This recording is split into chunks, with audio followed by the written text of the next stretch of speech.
With temps expected in the 90s later today, we have a new information about an old problem this morning. Yeah, safety experts say this year more kids are dying in hot cars because they're getting into the cars themselves, not because of what may happen before where parents were leaving them in the car.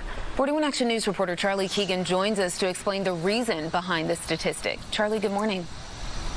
Good morning, Ray. I spoke with a nurse who said the coronavirus pandemic is partly to blame for the change in this statistic. She said fewer parents are in their cars running errands and lots like the one here behind me. Instead, those cars are parked at homes and children are in the homes, and then children wander out and get into those cars. And we all know on a hot, sunny day, it does not take long for a car to turn into practically an oven, which is why safety advocates here in our area and across the United States are supporting a bill in the U.S. Congress that would require all car manufacturers to include reminders for drivers about people in the back seat in all new cars. It's called the Moving Forward Act. The U.S. House of Representatives passed it just last month. Next, the Senate will review it. When I spoke to an advocate here in our area, a supporter of that bill, she said if it saves one life, it's worth it.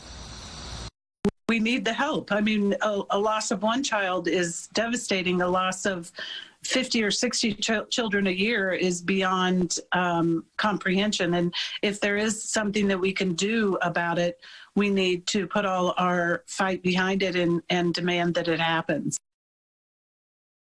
And so the nurse you just heard from also told me that when you crack the window on your car thinking that'll make a difference, she said it really does not make any difference. It is so hot in that car on those sunny days that cracking the window doesn't make a difference. She said a child can die from vehicular heat stroke on a 60-degree day. Ray and Lindsay.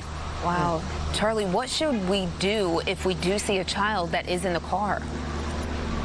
Ray, first thing you got to do if you see a child in a car like this in a parking lot is call 911. That nurse who we spoke to said don't sit around and wait for 5 minutes to see if maybe a parent shows up. She said you need to call right away. And if you feel like you need to break the window and save that child and get them out, both Missouri and Kansas have Good Samaritan laws, which mean you can't get sued if you break that window to save a child under most circumstances, guys.